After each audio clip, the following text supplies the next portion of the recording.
হলো যে আম্মা জান আয়েশা রাদিয়াল্লাহু তাআলা আনহা এবং হযরত ফাতেমা রাদিয়াল্লাহু তাআলা আনহা পর্দাকে কতটুকু গুরুত্ব দান করতেন, কতটুকু গুরুত্ব দিতেন। তিনি বলেন, কুনতু আদখুলু বাইতি আল্লাযী ফীহি রাসূলুল্লাহ সাল্লাল্লাহু আলাইহি ওয়াসাল্লাম, যে আমি আমার ওই ঘরে প্রায় সময় প্রবেশ করতাম। কোন ঘরে? যে ঘরে রাসূল সাল্লাল্লাহু আলাইহি ওয়াসাল্লামকে দাফন করা হয়েছে। আপনারা সকলে জানেন রাসূল সাল্লাল্লাহু আলাইহি ওয়াসাল্লামকে আয়েশার ঘরের মধ্যে দাফন করা হয়েছে।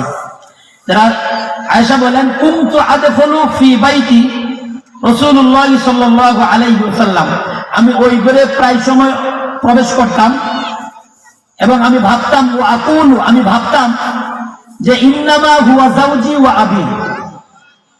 আপনারা জানেন যে রাসূল সাল্লাল্লাহু আলাইহি ওয়াসাল্লামের সাথে ডান দিকে হযরত আবু বকর রাদিয়াল্লাহু তাআলা আনহুকে দাফন করা হয়েছে। তো এক হিসেবে আবু বকর হলো আয়েশা সিদ্দিকা রাদিয়াল্লাহু তাআলা আনহার পিতা, আর রাসূল হলো ওনার স্বামী। তো উনি বলতেন, আমি মনে মনে ভাবতাম, ওয়া আকুলু ইন্নামা হুয়া যাওজি ওয়া আবি, এখানে শুয়ে আছে আমার স্বামী এবং আমার পিতা, তাহলে এখানে যাওয়ার জন্য আমার পর্দার কোনো প্রয়োজন পড়ে না। ফালাম্মা দুফিনা আলাইহি উমর ওয়া মাআহু, অতঃপর যখন বাম পাশে উমর রাদিয়াল্লাহু তাআলা আনহুকে দাফন করা হলো, আয়েশা সিদ্দিকা রাদিয়াল্লাহু তাআলা আনহা বলেন, ফাওয়াল্লাহি, আল্লাহর কসম, মা দাখালতু ইল্লা আনা মাসদুদাতুন আলাইয়া সিয়াবি হায়াআম মিন উমর, যে আমি আল্লাহর কসম, যখন উমরকে বাম পাশে দাফন করা হয় আমি একদিনও পর্দা ছাড়া ওই ঘরে প্রবেশ করে নাই। সুবহানাল্লাহ বলেন। যে মানুষগুলো ইন্তিকাল করেছে, মারা গেছে, তারপরে যখন রাসূলকে দাফন করা হলো এবং তার পিতাকে দাফন করা হলো, তখন পিতার সামনে মেয়ে যেতেই পারে, স্বামীর সামনে তার স্ত্রী যেতেই পারে, পর্দা করছে, পর্দা ছাড়াই তখন ঘরে প্রবেশ করত। যখনই দুফিনা উমর ওয়া মাআহু, উমর রাদিয়াল্লাহু তাআলা আনহুকে বাম পাশে শোয়ালো, তখন আয়েশা সিদ্দিকা রাদিয়াল্লাহু বললেন, আল্লাহর কসম, কে বলেন? আল্লাহর কসম, মা দাখালতু আলাইয়া, আমি একদিনও পর্দা ছাড়া ওই ঘরে প্রবেশ করে নাই। তাহলে দেখেন যে মানুষগুলো মারা গেছে, তারপরে তাদের সামনে পর্দা প্রদর্শন করেছে। কেন করেছেন? এজন্যই করেছেন যে আমি উমরের সাথে লজ্জাশীলতার কারণে, লজ্জা প্রদর্শন করার কারণে আমি একদিনও পর্দা ছাড়া ওই ঘরের ভিতরে যাই নাই। তো আমরা সকলে পর্দার বিষয়টা লক্ষ্য করব। রাসূল সাল্লাল্লাহু আলাইহি ওয়াসাল্লাম একবার তার স্ত্রীদেরকে নিয়ে বসে আছেন। এই সময় একটা অন্ধ সাহাবী আসলো। আপনারা জানেন অন্ধ সাহাবী আব্দুল্লাহ ইবনে উম্মে মাকতুম অন্ধ সাহাবী ছিলেন। তো রাসূল সাল্লাল্লাহু আলাইহি ওয়াসাল্লাম তার বিবিদেরকে নিয়ে বসে আছেন। এই মুহূর্তে আব্দুল্লাহ ইবনে উম্মে মাকতুম আসলো, যিনি কিনা মুয়াজ্জিন ছিলেন। আপনারা জানেন রাসূলের যুগে দুইজন মুয়াজ্জিন ছিলেন, একজন হলো হযরত বেলাল রাদিয়াল্লাহু তাআলা আনহু, আর একজন ছিলেন অন্ধ সাহাবী আব্দুল্লাহ ইবনে উম্মে মাকতুম। যখন উম্মে মাকতুম রাদিয়াল্লাহু তাআলা আনহু আসলেন, রাসূল সাল্লাল্লাহু আলাইহি ওয়াসাল্লাম বললেন যে ইহতাজাবাত মিনহু, তার স্ত্রীকে বললেন, এই তোমরা ঘরে চলে যাও, ওই সাহাবীটিকে তোমরা পর্দা করো। তখন রাসূলের স্ত্রীরা বললেন, ইয়া রাসূলুল্লাহ আলাইসা লাহুল আ'মা, সে তো অন্ধ, তাহলে আমরা কেন পর্দা করব? রাসূল সাল্লাল্লাহু আলাইহি ওয়াসাল্লাম জবাব দিলেন, আফা আময়া ওয়ালি আনতুমা আলাস্তুকুমা তুমসিরানিহি, তোমরা কি অন্ধ, তোমরা কি তাকে দেখো না?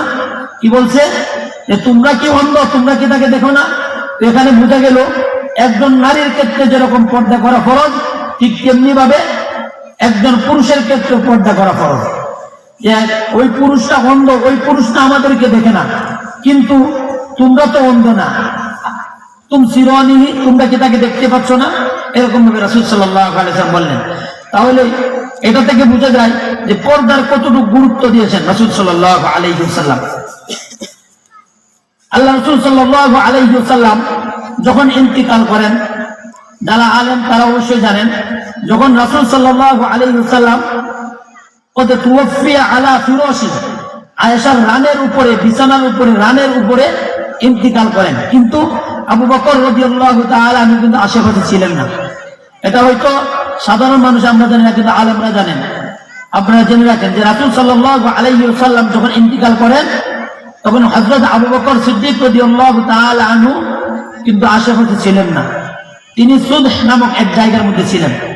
যখন শুনলেন যে রাসূল সাল্লাল্লাহু আলাইহি ওয়াসাল্লাম ইন্তিকাল করলেন, তো রাসূল সাল্লাল্লাহু আলাইহি ওয়াসাল্লামের ইন্তিকালের সংবাদ শুনে হযরত আবু বকর সিদ্দিক রাদিয়াল্লাহু তাআলা আনহু চোখের পানি ফেলে ফেলে যখন আসলেন, এসে তার মেয়ে আয়েশা সিদ্দিকা রাদিয়াল্লাহু তাআলা আনহা তার ঘরে ঢুকে নাই। কেন ঢুকে নাই? তিনি বাইরে থেকে অনুমতি চাইলেন। কেন চাইলেন? কারণ আয়েশা সিদ্দিকা রাদিয়াল্লাহু তাআলা আনহা হলো তার মেয়ে, তার সামনে সে পর্দা করতে পারবে, কিন্তু তার আশেপাশে রাসূলের অন্য বিবিরাও ছিল কিনা, এ কারণে তাদের সাথে পর্দা করা ফরজ। তখন রাসূল সাল্লাল্লাহু আলাইহি ওয়াসাল্লাম ইন্তিকালের পরে যখন আবু বকর আসলেন, তখন বললেন ফাস্তাযানা আবু বকর ফি বাইতি ইবনাতিহি আয়েশা, যে আবু বকর রাদিয়াল্লাহু তাআলা আনহু তার মেয়ের কাছে অনুমতি চাইলেন। আপনারা বিষয়টা লক্ষ্য করেন, রাসূল মারা গেছে, ঘরে প্রবেশ করবে তাকে দেখার জন্য, তারপরে অনুমতি চাচ্ছে। কেন চাচ্ছে?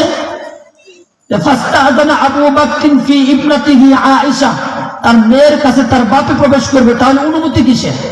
তারপরে অনুমতি চাচ্ছে। কেন চাচ্ছে? পরের হাদিসের অংশটা বললে বুঝবেন। ওয়ান নিসাউ হাওলা, আয়েশা সিদ্দিকা রাদিয়াল্লাহু তাআলা আনহা তার মেয়ে, তার সাথে পর্দা করতে পারবো না, সমস্যা নাই, কিন্তু তার আশেপাশে তার বিবিরা ছিল। ওয়ান নিসাউ হাওলা, এরকম ভাবে চতুর্পাশে রাসূলকে নিয়ে বসেছিলেন, তাদের সাথে পর্দা করা আবু বকরের কি ফরজ। এজন্যই ফাস্তাতরনা আবু বকর, যখন আবু বকরকে অনুমতি দিল, তখন রাসূলের অন্য বিবিরা মুখ দেখে নিল, তাদের শরীরকে দেখে নিল, আবু বকরকে দেখে তার বিবিরা দেখে নিল। যতক্ষণ পর্যন্ত পর্দা দিয়ে মুখটা ঢাকে নাই, ততক্ষণ পর্যন্ত ঘরের ভিতরে আসে নাই। ইল্লা মা কানা আয়েশা, শুধু আয়েশা ব্যতীত, তার মেয়ে ব্যতীত আর সকল বিবিরা পর্দা করলো। কেন করলো?